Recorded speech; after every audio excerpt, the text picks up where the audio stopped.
थोड़ा सा ये टोल प्लाजा है जिस पे बहुत दिनों से धरना प्रदर्शन चल रहा था, जहाँ पे यहाँ आज शाम को कल वार्ता, सर बता रहे कि कल शाम को वार्ता हुआ था और उस वार्ता से ख़त्म किया गया है कुछ मैटर को। और मतलब आज कितना दिन सर धरना हुआ था यहाँ? 6 तारीख को हम लोगों ने प्रारंभ किया था और कल रात में ये इसका समापन हुआ विधिवत। आज हम लोग इसकी औपचारिक घोषणा करेंगे।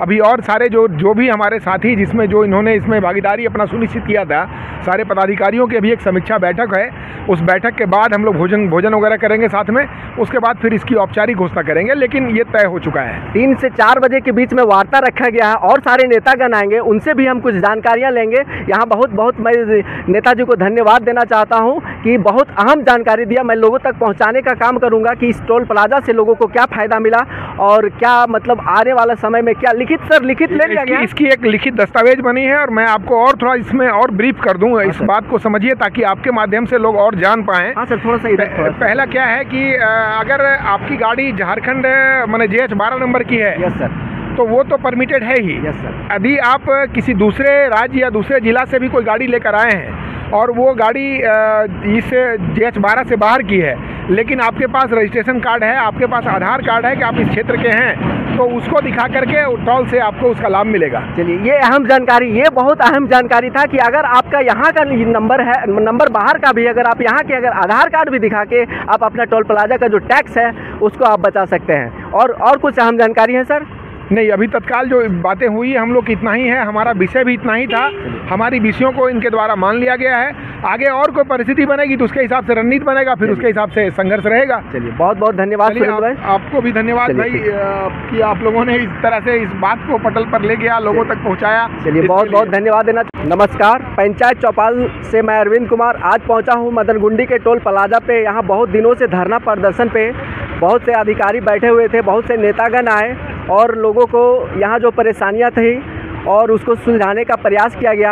आज हमारे बीच सुरेंद्र भाई मोदी पहुँचे हुए हैं, कुछ उनसे भी जानकारी लेते हैं। बहुत बार आए यहाँ पे और लोगों को परेशानियों से दूर करने का कोशिश किए, तो आज हमारे बीच सुरेंद्र भाई मोदी हैं, उनसे कुछ जानकारी लेते हैं इस टोल प्लाजा के बारे में। क्या लोगों को सुविधा दिया गया, क्या सुविधा से वंचित किया गया, इसके बारे में थोड़ा जानकारी लेते हैं। हाँ सर, थोड़ा बताइए इनके बारे में कि क्या यहाँ सुविधा दिया गया लोगों को, क्या लोकल लोगों को सुविधा दिया जाएगा, इसके बारे में थोड़ा सर बताइए। जी, मैं धन्यवाद करूँगा आपको और आपके मीडिया कर्मियों को कि भाई आप लोगों ने हमारी बातों को, पूरे मदनगुंडी टोल प्लाजा संघर्ष समिति की बातों को पटल तक पहुँचाया और लोगों तक ले गया। लोग जाने इस बात को कि यहाँ पे समस्याएं क्या है।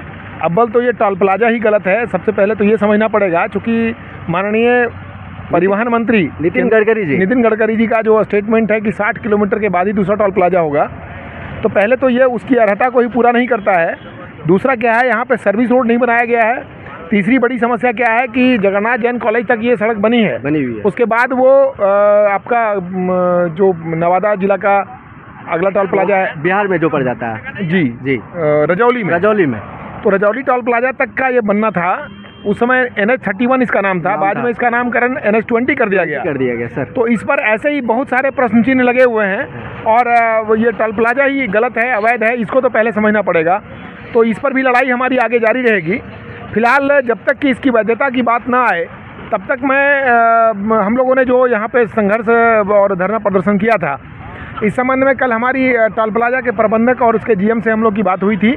उसमें अपने कोडरमा जिला के मुख्यालय के जो उपाधीक्षक हैं रतिभान सिंह जी, उनका भी उपस्थिति था। अपने संजय कुमार जी जो यहाँ के दंडाधिकारी नियुक्त किए गए थे इस कार्यक्रम के निमित्त, वो भी यहाँ पे उपस्थित थे। तो उन लोगों की उपस्थिति में हम लोगों ने जो तय किया था, तो पहला ये था कि कोडरमा जिला और बरही अनुमंडल का मतलब हो गया चौपारण, पदमा, बरही, बरकट्ठा और चलकुस्सा, ये 5 ब्लॉक जो आते हैं बरही अनुमंडल में, वो 5 ब्लॉक के लोग और कोडरमा जिला पूरा, यहाँ के लोगों का जो निजी वाहन है उसको इससे मुक्त किया गया है। एक और सर, हम सुनने में आया कि सिर्फ 5 किलोमीटर रेंज तक को ही कुछ सुविधा दिया गया है। यहाँ पे चीज़ों को समझना पड़ेगा। हाँ सर, उसकी एक लिखित दस्तावेज बनी है, हमने ही उसका ड्राफ्टिंग तैयार किया हुआ था। हाँ। उसमें लिखित ये तय हुआ है कि भाई ये जो मैं बता रहा हूँ निजी वाहन की बात है, ये कोडरमा जिला और बरही अनुमंडल दोनों, ये दोनों का। दूसरा आ जाइए आप कमर्शियल व्हीकल्स के लिए, जो व्यावसायिक वाहन है, उसमें जो 5 किलोमीटर परिधि के जो भी व्यावसायिक वाहन हैं वो इस टोल में उसको मुक्ति मिली है, पहला। दूसरा, जो कोडरमा जिला का व्यावसायिक वाहन है उनको आधा टोल का शुल्क लगेगा, आधा शुल्क लगेगा। तीसरा, एक मिनट स्कूल वैन जो जानकारी देना चाहता हूं सर का कहना है कि कॉमर्शियल व्हीकल को सिर्फ 5 किलोमीटर किया गया है और आधा कोडरमा को, जितने भी कोडरमा के वाहन हैं उनका सिर्फ आधा शुल्क लगेगा, यही सर है? यही तय हुआ। और आगे जानकारी दीजिए। इसकी लिखित दस्तावेज बनी है। आगे जो स्कूल वैन है, जितनी भी स्कूल की गाड़ियां हैं, कोडरमा जिला की जो भी गाड़ियां हैं उनको टोल से मुक्त किया गया है। इसके बाद और आगे का जो बात है वो ये है कि स्थानीयता को प्राथमिकता देते हुए, चूंकि झारखंड सरकार का ऐसा निर्देश है कि 75% जो रोजगार होंगे स्थानीय लोगों को मिलेंगे, तो उसमें हमारा यहाँ पे 75 लोगों का यहाँ पे स्थान है एक माने रोजगार के लिए, जिसमें 56 लोग हमारे होंगे, इस क्षेत्र के लोग होंगे। तो वो 56 लोगों को यहाँ पे रोजगार मिलेगा। एक रोजगार का भी साधन दिया जाएगा।